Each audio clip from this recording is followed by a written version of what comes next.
Alhamdulillah, alhamdulillahil wahidil qahhar wa azizil jabbar mukawwiril laili 'alan nahar tadhkiratan liqulubi wal absar.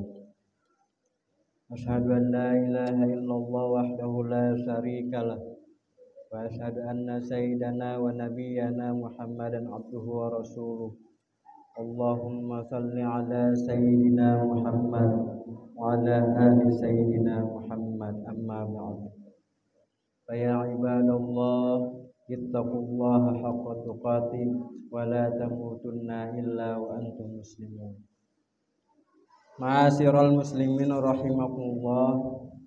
Pada kesempatan yang mulia ini, khatib berwasiat untuk diri khatib sendiri, umumnya untuk jamaah sekalian, mari kita tingkatkan kualitas keimanan dan ketakwaan kita kepada Allah Subhanahu wa taala.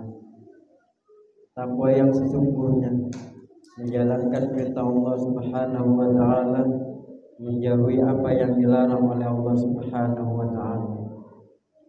Mudah-mudahan dengan ketakwaan yang kita jalankan, insyaallah dimuliakan oleh Allah Subhanahu wa taala.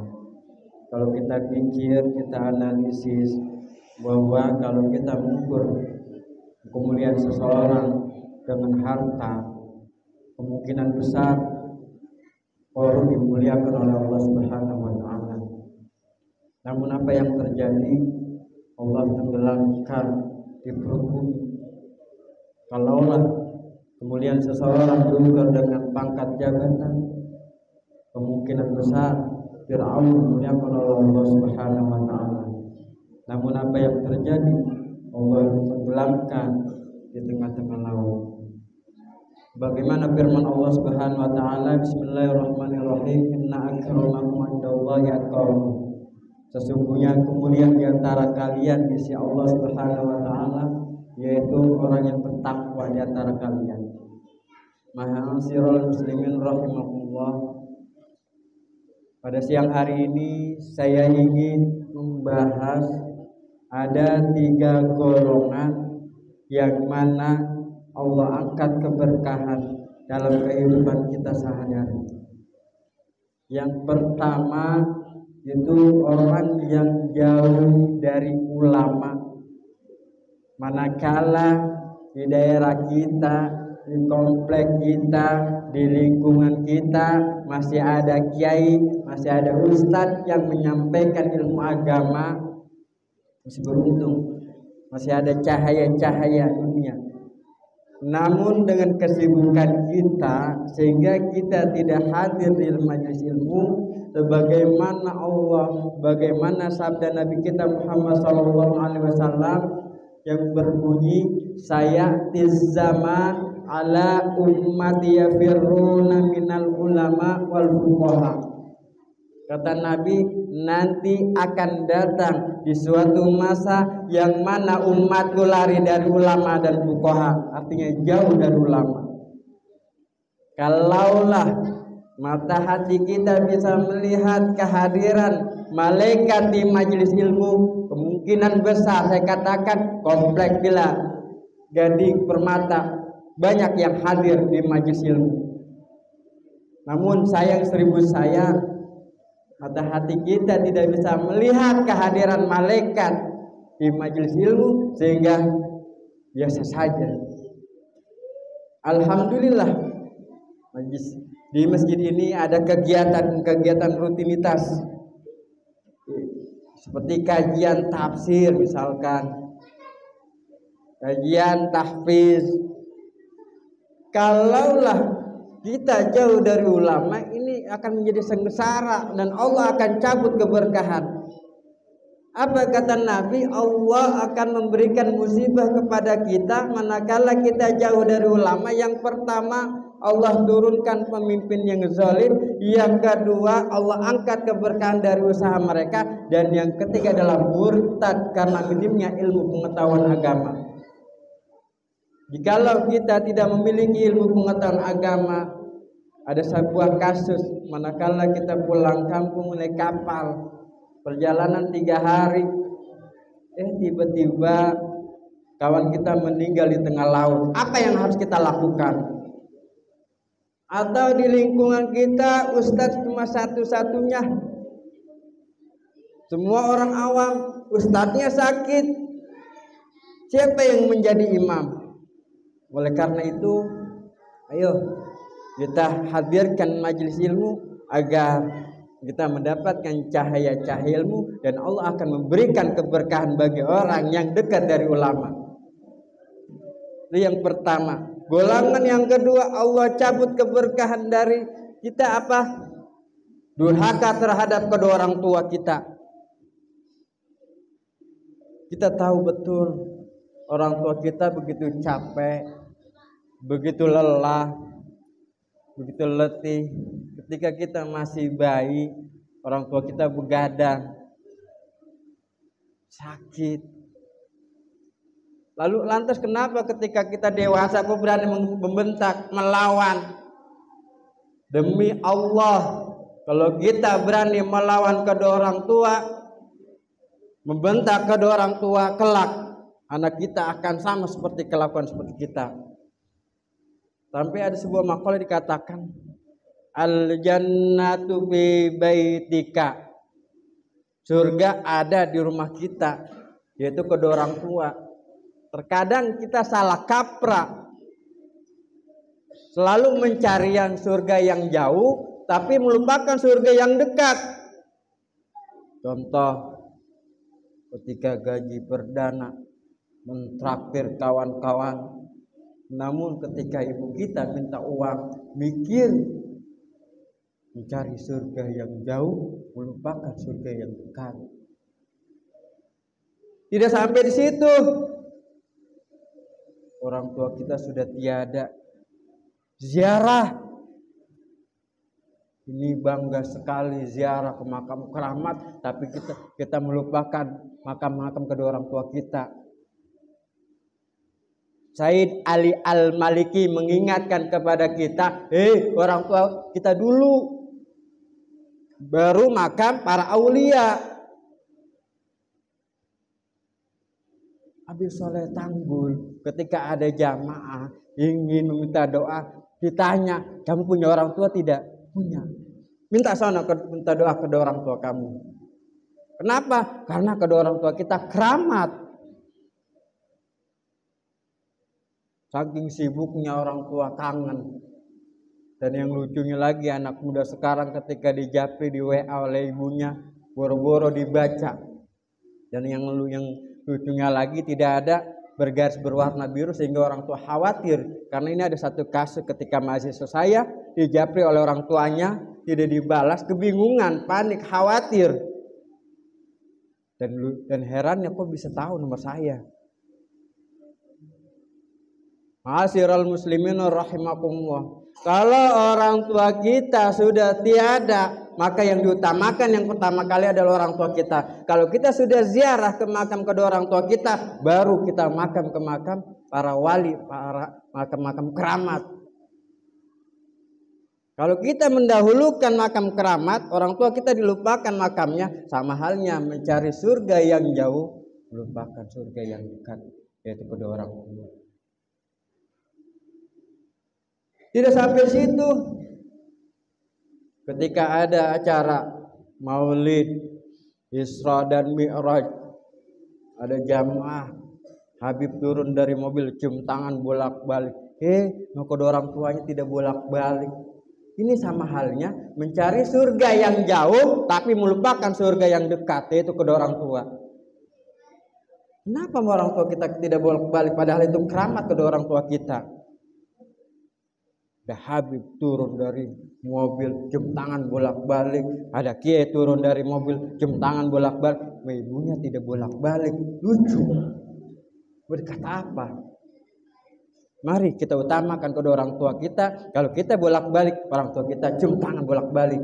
Karena apa? Karena orang tua kita keramat. Sampai ada satu kisah mengatakan Wais Al-Qarni terkenal di langit, tapi tidak terkenal di bumi. Saking hormatnya, saking sayangnya kedua orang tua, sampai Wais Al-Qarni ucapan dan doanya manjur. Jadi sampai situ. Al-Habib Umar bin Hud Al-Attas memiliki sebuah karomah karena menyayangi kedua orang tua. Ketika orang tuanya sudah tua, dilayani sebagai raja. Kalau kita melayani kedua orang tua sudah tua, nanti kelak kalau kita sudah tua akan dilayani juga sama anak kita. Tapi kalau hari ini kita durhaka sama orang tua, nanti kelak anak kita akan durhaka juga kepada kita. Karma akan berbalik kepada kita. Dan itu juga Allah angkat keberkahan dari orang yang durhaka terhadap kedua orang tuanya. Ingat, di dalam Al-Quran katakan fala taqul lahuma uf, maka jangan engkau kata kedua orang tua dengan kata-kata Bulan, anaknya sedang main game, tidak dengar. Bulan, 3 orang tuanya marah, baru dengar. Ada apa, Bu? Ibu orang tua kita kalau sudah marah, khawatir ucapannya adalah kata-kata binatang. Sebagaimana sebuah kisah, Syekh Abdurrahman Sudais ketika masih kecil main di dapur, muter-muter, kesenggol piring, pecah, ibunya marah, tapi marahnya ibunya tidak mengatakan dengan kata-kata yang tidak patut kita katakan. Sudais, kelak kau menjadi imam besar. Kalau orang tua kita bagaimana? Ma'asyiral muslimin rahimakumullah, hati-hati sebagai orang tua, jangan terucap dengan kata-kata yang tidak patut kita katakan. Mati tong, kalau mati beneran bagaimana? Ridallah bi ridal walidain, wasufullah bi sufil walidain. Ridhonya Allah terletak pada ridhonya kedua orang tua. Murkanya Allah terletak murkanya kedua orang tua. Ma'asyiral muslimin rahimakumullah, yang ketiga, golongan yang ketiga, Allah cabut keberkahan dalam kehidupan sehari-hari, yaitu memakan rezeki yang haram. Terkadang dalam pikiran benak kita selalu mencari rezeki yang nominal banyak dengan cara pintar. Hati-hati, doanya tidak akan manjur, dampak-dampaknya banyak sekali. Yang kedua, mohon maaf, anak kita nanti menjadi anak yang nakal. Lantaran apa? Lantaran kita memberikan rezeki nafkah dengan cara haram. Nauzubillah, summa nauzubillah. Saya membaca di dalam kitab Sirah Nabawiyah, ada sebuah kisah Nabi Musa alaihissalam melihat sahabatnya ini berdoa kepada Allah karena ada satu hajat yang belum dikabulkan oleh Allah. Sampai sahabatnya Musa alaihissalam ini berdoa dalam keadaan menangis sejadi-jadinya. Lantas kemudian Nabi Musa alaihissalam melihatnya, ya Rabb. Karena Nabi Musa dengan Allah wa kallamallahu Musa taklima, seperti kita nih dialog seperti ini. Ya Rabb, kenapa sahabatku ini tidak kau kabulkan doanya? Apa kata Allah? Wahai Musa, tahukah engkau apa yang ada di dalam perut sahabatmu ini? Banyak rezeki yang dia makan dengan cara haram. Ma'asyiral muslimin rahimakumullah, mudah-mudahan dengan khutbah yang sangat singkat ini kita dapat mengaplikasikan, mengamalkan. Yang pertama, ayo selagi kita masih gagah, selagi kita masih ada umur panjang, kita hadirkan majelis ilmu. Jangan sampai kita menyesal. Sebagaimana di dalam kitab Balaghah dikatakan, seorang kakek menyesal, laitas sabab ya'udu yauman, kapan saya kembali lagi ke masa muda. Yang kedua, selagi masih ada kedua orang tua kita, ibu kita, bapak kita, ayo kita hormati, ayo kita sayangi, jangan sampai menyesal. Kenapa? Karena kalau sudah menyesal mengatakan nadimtu min kulli syarrin. Ada satu kesedihan di hari raya Idul Fitri dan hari raya Idul Adha, manakala sudah selesai melaksanakan sholat Idul Fitri, kemudian kita pulang, tidak ada orang tua kita. Biasanya kita saliman, biasanya kita salaman, kemudian orang tua sudah tiada. Apa yang terjadi? Sedih. Yang ketiga, jauhkan rizki-rizki yang kita cari. Yang penting berkah, sedikit yang penting berkah. Jangan mencari nominal-nominal dengan cara pintar. Nauzubillah, keberkahan nanti akan nampak manakala kita sudah tua. Sekarang kita masih diberikan nikmat yang luar biasa. Ketika sudah umur 40 ke atas, Allah akan cabut yang tadi yang gagah, Allah lumpuhkan dengan menggunakan kursi roda. Mata kita bisa melihat, nanti ketika sudah tua Allah cabut penglihatannya dengan cara seperti semula.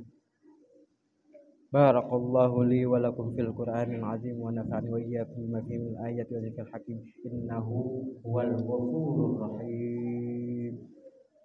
Allahumma shalli ala sayyidina Muhammad wa ala ali sayyidina Muhammad.